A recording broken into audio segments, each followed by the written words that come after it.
सुप्रभात। हमारे विद्यालय के आदरणीय अध्यक्ष महोदय, निदेशक महोदय और महोदया, प्राचार्य महोदय और शिक्षकगण, मुख्य अतिथिगण, सभी को गणतंत्र दिवस की हार्दिक शुभकामनाएं। आज हम 77वां गणतंत्र दिवस मना रहे हैं। इसके पहले मैं एक छोटी सी कहानी सुनाना चाहूंगी। कल्पना कीजिए, कल्पना नहीं, ऐसा हुआ कि एक रात किसी ने दरवाजा खटखटाया। दरवाजा खोला तो उन्हें मदद चाहिए थी, भूखे प्यासे थे। जैसे कि हमारा देश है, मेहमान भगवान के समान होता है, तो उसे घर में बुलाया, खिलाया पिलाया, आदर सत्कार किया। पर देखते ही देखते वह मेहमान हमारे ही घर का मालिक बन बैठा। कुछ भी करने से पहले हमें उससे पूछना पड़ता, उससे आदेश लेना पड़ता, और देखते ही देखते हम अपने ही घर में मेहमान भी नहीं, गुलाम बन के रह गए। तो कुछ ऐसा ही 200 साल हम अपने देश में हमारे भारतवासी थे। 1600 में ब्रिटिश ट्रेडिंग कंपनी लेकर भारत आए थे और यहाँ व्यवसाय करना चाहते थे। व्यवसाय करते करते उन्होंने भारतवर्ष को उपनिवेश देश बना दिया और वह इस देश के मालिक बन बैठे। 1857 में रानी लक्ष्मीबाई ने आज़ादी के महत्व को समझा और इसकी चिंगारी जलाई। कुछ हद तक उन्होंने अंग्रेजों को मार भगाया था, पर वह पूर्ण रूप से सफल ना हो पाई और शहीद हो गई। पर उन्होंने जो चिंगारी लगाई थी, उसकी ज्वाला पूरे देश में भड़की और 15 अगस्त 1947 को हमारे देश को आज़ादी मिली। आज़ादी तो मिल चुकी थी, घर पे अपना अधिकार हो चुका था। जिस घर में हम कैद थे वह घर अब पूरा अपना था। लेकिन कुछ मामलों में अभी भी हमें उनके आदेश के अनुसार चलना पड़ रहा था।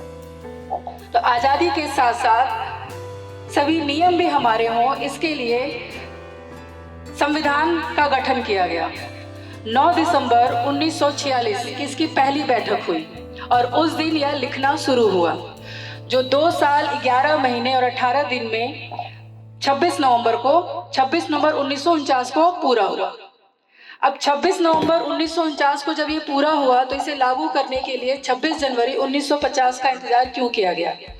क्योंकि आज़ादी से कुछ साल पहले 1930 में भारतीय राष्ट्रीय कांग्रेस ने 1930 26 जनवरी को पूर्ण स्वराज की घोषणा कर दी थी, जिसे भारतवर्ष में भारतवासियों ने इसे मनाया भी।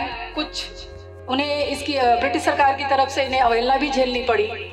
तो इस दिवस को, जो उन्होंने पहला स्वतंत्र स्वराज घोषित किया था, इसे यादगार बनाने के लिए 26 जनवरी 1950 का इंतजार किया गया और 26 जनवरी 1950 को हमारा संविधान लागू हुआ। इस संविधान को लिखने में भीमराव अंबेडकर जी ने मुख्य भूमिका निभाई, क्योंकि यह 299 लोगों की एक सदस्य गठन हुआ, जिसमें 24 सत्र और 165 बैठक हुई। उन बैठकों में बहुत बहस हुई। उन बहस और तर्क के रास्ते से, उन जंगलों से उन्होंने वह रास्ता निकाला जिसे उन्होंने वह लिख सके, क्योंकि हमारा बहुभाषीय देश है और बहुधार्मिक देश है। तो ऐसा संविधान लिखा जाए कि कहीं किसी के साथ अन्याय ना हो। तो इतने मेहनत के बाद इसे अंगीकृत किया गया 26 नवंबर, जिसे हम संविधान दिवस के रूप में मनाते हैं। ये तो संविधान दिवस लिखा गया और उसे लागू किया गया, जिसे हम गणतंत्र दिवस के रूप में आप सभी मना रहे हैं और पूरे देश में मनाया जा रहा है। यहाँ तक कि देश के बाहर विश्व में भी जितने भारतीय हैं, उनके मन में भी वह भी अपने सामाजिक रूप से तो न कहें, लेकिन अपने मन में तो ये दिवस मना ही रहे होंगे। बात यह उठती है कि आज़ादी तो पूरे देश को मिली थी, पर यह दिवस विद्यालयों में अनिवार्यतः क्यों मनाया जाता है?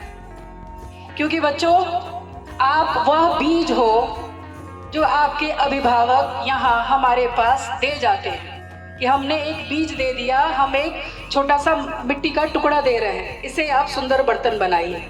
तो जिस धरती पर आप खड़े हो और जिस खुले आसमान में आप सांस ले रहे हो, ये आप भूल न जाओ कि कितने क्रांतिकारियों का रक्त इसमें मिला हुआ है। आज जो हम इतने अपने अधिकार की बात करते हैं, हम अपने रक्षा और सुरक्षा पर सवाल उठाते हैं, ये हमें मिली कैसे है?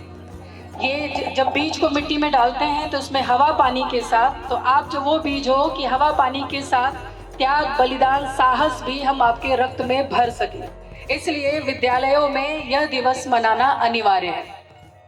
आपको बल और धन प्राप्त हो जाएगा, बल और धन से सम्मान भी मिल जाएगा, लेकिन याद रखें बल और धन दोनों ही नश्वर है, एक समय के बाद समाप्त हो जाता है और उससे मिला हुआ सम्मान भी समाप्त हो जाता है, जिसका उदाहरण हमारी ब्रिटिश सरकार थी।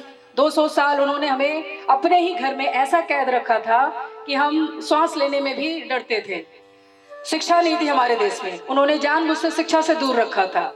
लेकिन अगर शिक्षा का धन आपके पास है तो वह कोई छीन नहीं सकता, क्योंकि ये वह धन है जिसे जितना खर्चेंगे ये उतना बढ़ेगा, और शिक्षा से मिला हुआ सम्मान आपको जीवन के बाद भी सम्मान दिलाएगा। इसका उदाहरण हमारे देश के जितने भी महापुरुष क्रांतिकारी हैं वो हैं। बच्चों, आपसे एक निवेदन है कि जिस धरती पे आप खड़े हो, हमारे इस देश में यह धरती जो है सिर्फ मिट्टी की बनी नहीं है, इस मिट्टी में हमारे देश के क्रांतिकारियों का रक्त मिला हुआ है। चाहे वो रानी लक्ष्मीबाई हो जिन्होंने देश में आज़ादी की चिंगारी जलाई, चाहे वह खुदीराम बोस हो जिन्हें 18 वर्ष की उम्र में फांसी दे दिया गया था, मंगल पांडे को 29 वर्ष की उम्र में फांसी दे दिया गया था, उधम सिंह 1919 में जालियांवाला बाग हत्याकांड के जो जनरल डायर थे उन्हें लंदन में जाकर उन्होंने गोली मारी थी, अपने देश का कर्ज निभाया था।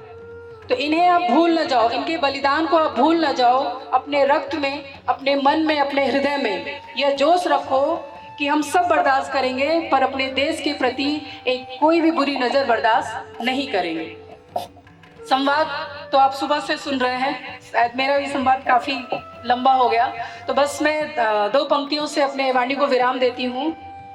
आज़ादी की ज्वाला जले हैं वीर जवान, आज़ादी की ज्वाला में जले हैं वीर जवान, उनके बलिदान से ही है ये भारत महान, ये भारत महान, ये भारत महान।